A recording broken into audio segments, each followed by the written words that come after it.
अस्सलाम वालेकुम। मैं उम्मीद करता हूं कि आप तमाम लोग खैरियत से हैं। मेरा नाम है साद रियल उस्ताद से।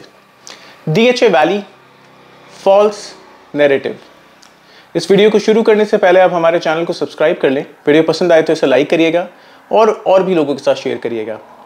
हमें सबसे पहले ये पता होना चाहिए कि ये फॉल्स नैरेटिव क्या चीज़ है।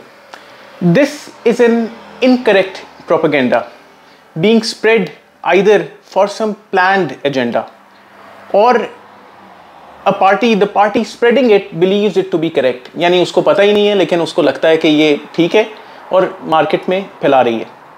इस करंट दौर के अंदर हम अपने मुल्क के अंदर बहुत सारे नैरेटिव्स को फैलते हुए देख रहे हैं, लेकिन हम इस चैनल को एक पॉलिटिकल एतबार की तरफ नहीं लेके जाएंगे। हम बात कर रहे हैं DHA वैली की और उसके साथ बनाए जाने वाले और जोड़े जाने वाले फॉल्स नैरेटिव की तरफ। सबसे पहले first and second ballot narrative. First और सेकंड बैलेट का नैरेटिव DHA ने यह दिया कि वो तमाम लोग जो कि थ्रू आउट जीरो जिनके पास फाइल है, ओपन या ट्रांसफरेबल, या फिर उनके पास एक ऐसी फाइल है जिसके ऊपर 500, 1000, 2000, 3000, 5000 तक के सरचार्जेस थे, लेकिन वो जमा हुए थे। उन फाइल्स को उन्होंने 2018 के अंदर और 2019 के अंदर रीबैलेट किया। उससे पहले होम्स भी तकरीबन इसी ही फॉर्मेट के ऊपर रीबैलेट हुए थे। तो ये नैरेटिव्स था पहली दो बैलेट्स का। फिर जब थर्ड और फोर्थ बैलेट मार्केट के अंदर आई, उसका भी एक नैरेटिव बनाया गया। ये नैरेटिव ये था कि अगर आप फर्स्ट अलॉटी हैं, वो इंडिविजुअल हैं जिसने DHA वैली की फाइल असल में बुक कराई थी, हम और अभी भी उसके नाम पे ही चल रही है, चाहे उसने प्रोविजनल अलॉटमेंट लेटर ले लिया हो या फिर अभी तक उसके नाम पे हो, कोई लेटर ना लिया हो, बस उसने ओपन ना कराई हो, इररिस्पेक्टिव के आपका सरचार्ज कितना है, आपकी फाइल वैलिड हो जाएगी। और थर्ड और फोर्थ बैलेट के अंदर DHA ने इस तरीके से बैलेटिंग की। Ballad of DHA phase 2 extension. मैं इसमें DHA फेज 2 एक्सटेंशन की बात इसलिए कर रहा हूं कि वो मार्केट के अंदर एक चेंज लेकर आया कि जिससे हम एंटिसिपेट कर रहे हैं या लिंक कर रहे हैं DHA वैली की अगली होने जाने वाली या अगली किए जाने वाली बैलेटिंग को। DHA फेज 2 एक्सटेंशन की जब पहली बैलेट हुई, जो रीबैलेट हुई, तो उस पे DHA ने उस अलॉटी को सबसे पहले कंसिडर किया, किसी ओपन सर्टिफिकेट को कंसिडर नहीं किया। उस इंडिविजुअल को कंसिडर किया सबसे पहले जिसने 2005 से लेकर 2008 तक के ब्रैकेट के अंदर अपनी फाइल अपने नाम पे कराई थी और 14 लाख या 6 लाख रुपए के ड्यूज अदा किए थे। उसके अंदर 2009 से 10 तक के लोग भी थे और उसके अंदर 2010 ऑनवर्ड्स 2022 तक के लोग थे। कुछ को कंसिडर किया, बहुत सारे कंसिडरेशन से रह गए। लेकिन जब उन्होंने दूसरी बैलेट की, इसके अंदर प्रॉपर सेकंड बैलेट की, तो उसके अंदर इन्होंने ओपन सर्टिफिकेट्स को भी कंसिडर किया, क्योंकि DHA फेज 2 एक्सटेंशन ओरिजिनली लोगों को नहीं बेचा गया था, यानी इंडिविजुअल को उनके नाम पे नहीं किया गया था, बेचा ही ओपन सर्टिफिकेट्स के तर्ज पे था। और ओपन सर्टिफिकेट्स बाद में बैलेट हुए थे और उनके अंदर उनको प्लॉट A, B, H जो भी मिलना था वो मिला था उनको। और ओपन सर्टिफिकेट के ऊपर जिसने डेवलपमेंट चार्जेस जमा कराए उसको कंसिडर कर लिया गया। लेकिन कुछ इदारे ऐसे थे कि जिसको DHA ने ऑब्लाइज करने के लिए या किसी पेमेंट के अगेंस्ट ओपन सर्टिफिकेट्स दिए हुए थे, और उनको क्योंकि किसी भी इदारे को किसी वक्त भी पेमेंट चाहिए होती है तो उन्होंने सर्टिफिकेट्स को ओपन ही रखा था। जैसे JIN associates Lahore based company थी, उसको बेशुमार सर्टिफिकेट्स DHA ने दिए, तो DHA ने उसको सबसे पहले कंसिडर करवाया इस सेकंड बैलेट के अंदर के ओपन सर्टिफिकेट भी इसमें कंसिडर होंगे और द अर्ली बर्ड या जितना अर्ली अलॉटी होगा वो भी उतना पहले कंसिडर होगा। तो सेकंड बैलेट कुछ इस तर्ज के ऊपर रही। False narrative of fifth ballot. अब जो DHA वैली की फिफ्थ बैलेट मार्केट के अंदर हम देखेंगे, वो जब भी आएगी तो उसके ऊपर एक नैरेटिव दिया जा रहा है। सबसे पहले DHA ने किसी वक्त ये नहीं कहा कि ये बैलेट दिसंबर में होने जा रही है। तो हम मार्केट के अंदर अमूमन ये देख रहे हैं कि लोग ये कह रहे हैं कि ये दिसंबर में बैलेट होगी और आप तब तक इंतज़ार करें या उसके लिए ख़रीदो फ़रोख्त कर लें या नॉन बैलेटेड फाइल्स मार्केट के अंदर ले लें, तो आप दिसंबर का इंतज़ार करें, आपकी बैलेटिंग हो जाएगी। तो DHA ने ऐसी कोई कहानी नहीं की। हो सकता है कि दिसंबर में ही DHA बैलेट कर दे, ये भी हो सकता है कि नवंबर में कर दे, और ये भी हो सकता है कि ये चीज़ 2023 तक DHA ले जाए।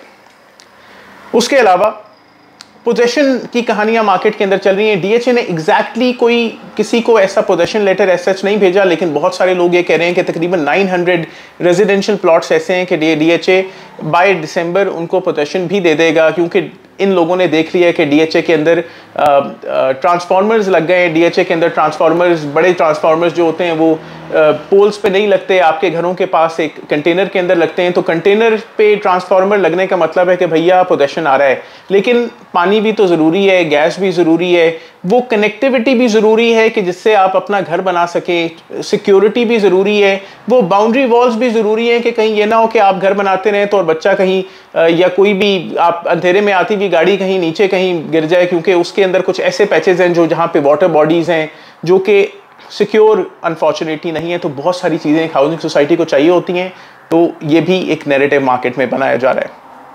और एक और नैरेटिव जिसके ऊपर हम एक्चुअली आज बात करना चाह रहे हैं, open certificate to be included in 5th ballot, कि अब जो जैसे 2 एक्सटेंशन के अंदर हमने देखा, ठीक उसी तरीके से ओपन सर्टिफिकेट भी बैलेटिंग के अंदर आएगा। तो अगर आप non ballot open certificate market से ख़रीद लेते हैं तो भैया आप भी बैलेटिंग के अंदर आ जाएंगे, तो ये ख़रीदो फरोख्त आप कर सकते हैं। जो कि मेरी स्पेकुलेशन के मुकाबले में मुताबिक, मैं गलत हो सकता हूं, लेकिन मेरी स्पेकुलेशन यानी अब इसके ऊपर है कि मेरी स्पेकुलेशन ये कहती है कि DHA Phase 2 extension was a different chapter and DHA Valley is a different chapter। DHA Phase 2 extension के अंदर ओपन सर्टिफिकेट्स को मार्केट के अंदर बेचा गया और वो बाद में बैलेट हुए। DHA Valley के अंदर फाइल्स मार्केट के अंदर बेची गई, वो बाद में बैलेट हुई, लेकिन उनको बाद में कहा कि आप अपनी फाइल को ओपन करा सकते हैं इजी ट्रांजैक्शन के लिए या किसी चीज़ के लिए भी। उसके अलावा DHA Phase 2 एक्सटेंशन में एक लिमिटेड नंबर ऑफ अलॉटीज थे, उसके लिए ज़मीन आहिस्ता आहिस्ता आपने कम लोगों को केटर करना है। DHA Phase 2 एक्सटेंशन में बहुत पहले उससे बेशुमार आर्मी ऑफिसर्स को शिफ्ट कर दिया गया था, या तो DHA Phase 5 इस्लामाबाद के अंदर या फिर DHA लाहौर के अंदर, तो उनको यहाँ से भेज दिया गया था। तो वो एक जो प्रॉब्लम था DHA का, या नंबर ऑफ अलॉटी ज़्यादा थे, उनको पहले ही शिफ्ट कर दिया गया था।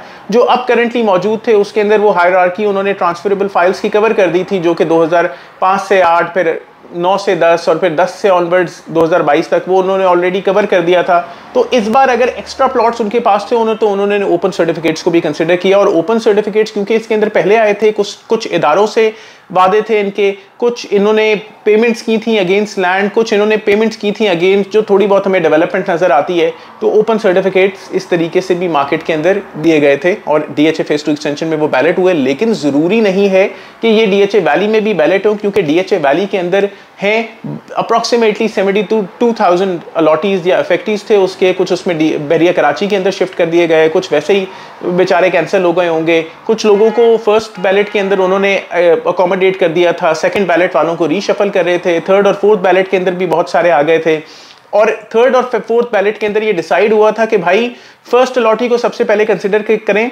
तो मेरी ये असेसमेंट है कि जब फर्स्ट अलॉटी DHA क्लियर करेगा तो उसके बाद हायरार्की शुरू करेगा। 2008 का वो बंदा जिसने फर्स्ट अलॉटी से खरीद के अपने नाम पे कराया, 2009 का बंदा जो अभी तक लेके बैठा हुआ है जिसने इसी तरीके से मार्केट के अंदर ट्रेड होती हुई फाइल अपने या ओपन सर्टिफिकेट अपने नाम पे कराया, 2010, 11, 12 so on and so fourth 2021-22 तक या इसके बाद।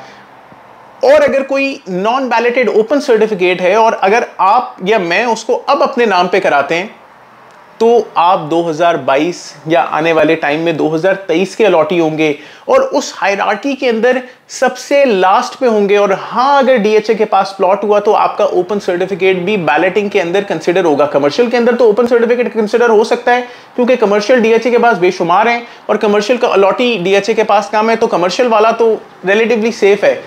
इसी तरीके से होम वाला DHA ने चैप्टर ही तकरीबन क्लोज कर लिया, दुकानों वाला चैप्टर भी तकरीबन क्लोज कर लिया। लेकिन रेजिडेंशियल प्लॉट्स वाले, अगर आप मार्केट के अंदर आपको ये कहा जा रहा है ओपन सर्टिफिकेट ले लो भैया नॉन बैलेटेड, तुम आगे वाली बैलेटिंग में कंसिडर हो जाओगे, तो ओपन सर्टिफिकेट से आप अपने आप को एंड में मेरे ख्याल से पाएंगे उस क्राइटेरिया के कि जो कि DHA ने थर्ड और फोर्थ बैलेट के अंदर रखा हो। और अब कोई कहानी नहीं है थ्रू आउट जीरो फाइल की, थ्रू आउट जीरो फाइल कुछ भी नहीं है। मार्केट के अंदर रेट ऊपर नीचे होता होगा, कोई आपको लाख रुपए 2 लाख रुपए ज्यादा देता होगा, कोई कम आपको आपके बहुत सारी सरचार्ज की फाइल पे देता होगा, लेकिन it is not the criteria of balloting, not any more. It was in ballot first and second but not in third and fourth. तो ये एक मैंने मार्केट के अंदर सिलसिला होते हुए देखा। और फिर मैं कहता हूं कि अगर ये सब चीज हो गई हो तो हाँ, उसके बाद, यानी मैं 5th बैलेट में ओपन सर्टिफिकेट को एक्सपेक्ट नहीं करता, लेकिन हाँ उसके बाद गेटिंग ऑन इन टाइम जब फुल ओपन सर्टिफिकेट्स अलॉटीज़ वगैरह क्लियर हो जाएंगे तो हाँ कोई बचेगा तो ओपन सर्टिफिकेट मुमकिन ऐसा हो सके कि ओपन सर्टिफिकेट को यहाँ कंसिडर करें। मुमकिन ऐसा हो, ये भी हो सकता है कि आप DHA फेज़ 8 या फेज़ 9 जो इनके नए फेजेस आ रहे हैं वहाँ पे ज़मीन अवेलेबल है ज़्यादा, वहाँ पे आपको अकोमोडेट करें।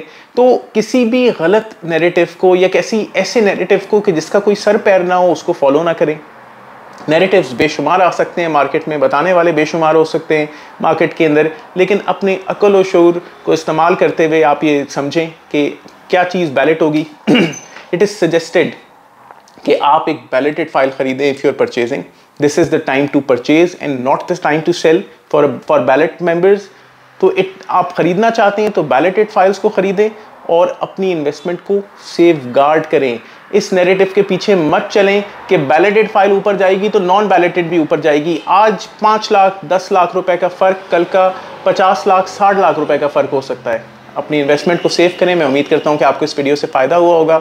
आप हमारे चैनल को लाइक करें, शेयर करें, सब्सक्राइब करें, हमें फेसबुक और इंस्टाग्राम पर भी फॉलो करें। अपना बहुत ख्याल रखें। अस्सलाम वालेकुम।